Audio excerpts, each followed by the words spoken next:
"Is the food ready? Go and serve your husband," woman called William. He came home from work and found Isabella in front of the computer. "What? Do you do that again?" He noticed that she was scrolling through her social media feed. "I was looking for a job. I think you wanted to meet new people. And who's this?" He pointed his finger at the man in the photo. "I don't know him." "Why are you looking at him? He just appeared in the feed." Isabella tried to justify herself. "Don't lie. You were staring at him." William was slowly getting angry. "Instead of doing your job, you were looking for men on the internet. Do you hope to find a sponsor? Stop talking like this. I am looking for nothing." "There is no reason to make unfounded jealousy scenes," said Isabella quietly.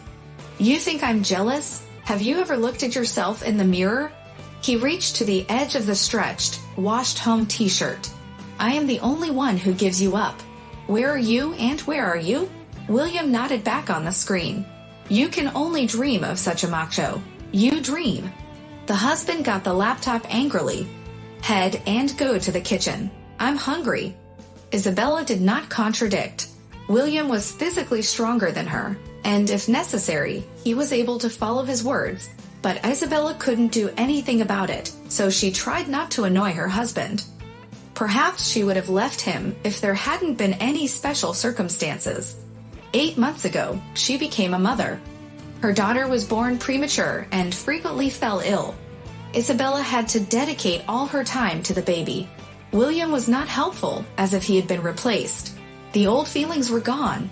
Everything had been good before the pregnancy. William was a normal husband who treated her well and insisted on having a firstborn child. He believed that women should not work, that their task was to give birth and raise children. "I have been promoted, so don't worry about the future. I am the head of the family, the man, and you will be like a rock with me," he said when Isabella mentioned that she did not want to depend on her husband. "Let's wait a little longer, okay?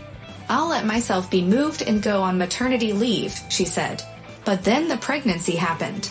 William dreamed of a son. He didn't even go to the ultrasound examination because he was sure that it would be a boy. "In our family, the sons were always born first," he said proudly.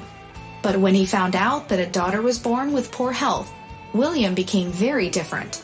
He invented that Isabella had been unfaithful to him and began to treat his wife like a servant or slave. At the same time, he constantly reproached her that she was not able to cope with such a simple task as the birth of a child. Not only was she not satisfied with the gender, she also gave birth to a weak girl. Perhaps William would have given up the child and his wife completely if he hadn't had a serious conversation with the father. James William respected him, and he was on the daughter-in-law side. Or rather, he had a certain idea of family values. Isabella did not complain. The father-in-law himself realized that William was too categorical. He explained to his son that he was responsible for his wife and daughter. James cited the example of his great-grandfather, in whose family the first girl was born and William accepted. However, he did not change his attitude towards his wife. Under the constant pressure of her husband, Isabella turned into a shadow. At first, she hardly stayed on her feet with exhaustion and lost a lot of weight. And then she also started to gain a lot, although her diet did not change. Only their emotional condition changed, and that wasn't better. Isabella's only pleasure was the small world of social media. She liked to watch people watch their lives. Isabella liked to dream. She felt on the other side of the screen. Today, she could rest at the sea, and tomorrow she would travel with a backpack on her back through the mountains. She thought she was happy in the shoes of those who appeared in her newsfeed, was happy with them, felt with them, marveled at the wonderful landscape, and returned from heaven to earth. In their cramped single room with a view of the old barns and the crooked bench on which the local companies gathered. Sometimes she shared her thoughts in her blog, but her blog was private and was more like a personal diary. She did not publish any posts under her own name, simply because Isabella was afraid William could find out, and she didn't want trouble. Before her marriage, Isabella had graduated in journalism. She was a good author, But without practice and connections, it was difficult to get a good job. Before her marriage, Isabella worked for a small publisher, but then quit and devoted herself to her family, although her soul yearned for fulfillment. But with a constantly sick child in her arms, there was no time to realize. So Isabella continued to dream and fulfill her husband's whims. She hoped that her daughter would grow up sooner or later, and that Isabella would have a chance for happiness. "Unsalted. That's tasteless," said William. He defiantly pushed the bowl with the soup. "What good are you if you can't even do the simplest things? What is so difficult about adding proper salt? I thought it was salty. What else did you think? Nothing else. Can I go now? No, I am not ready yet." This meaningful conversation could go on indefinitely. William was meticulous about everything, and every little thing could turn into a scandal, no matter how much Isabella tried to smooth things over. Thankfully, William's phone rang just in time. He dropped the plate and left. Isabella didn't know who he was talking to because he had locked himself in the bathroom. But she didn't care. Isabella only felt fatigue and anger. She quickly cleared the dirty dishes and left with her daughter. She was fortunate that the little girl, although weak, was relatively quiet. Her daughter didn't cry day and night and allowed Isabella to do the housework, otherwise life would have been a nightmare. But that was probably what William wanted. At some point, he forgot to wish his wife a happy birthday. That day, he came home without flowers, but drunk. "Did you expect someone? Why is there cake on the table?" he said, and forgot that Isabella was on vacation. She was so injured that tears ran over her cheeks, but William only made it angry. He swept the dishes off the table and left the door in a curse and loud. Isabella remained alone in the middle of the broken dish. The noise aroused her daughter. It was the worst birthday of her life.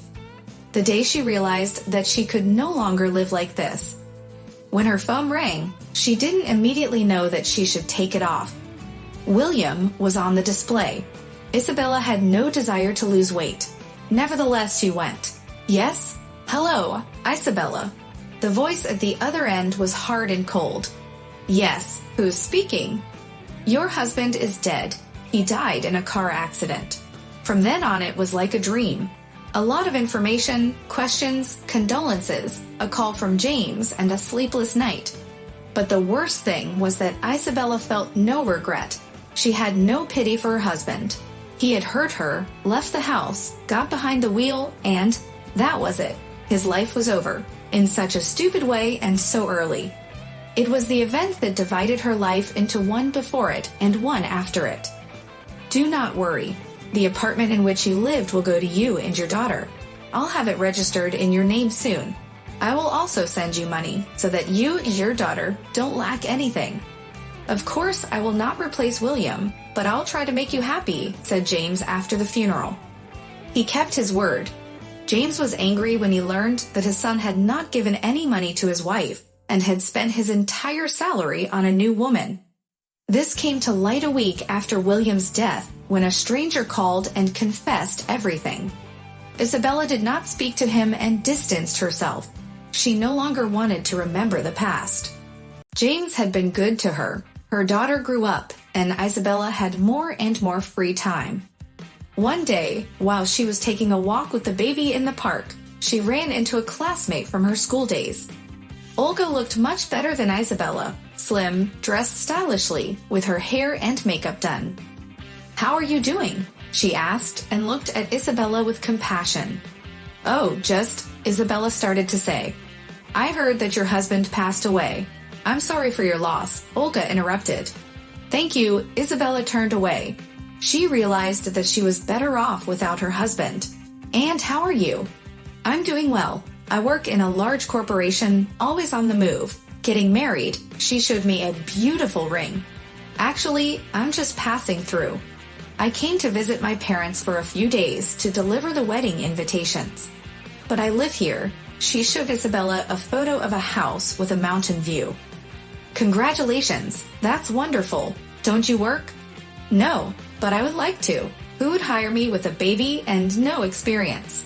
"You could hire a nanny for the baby." and you don't have to work the way you imagine from call to call.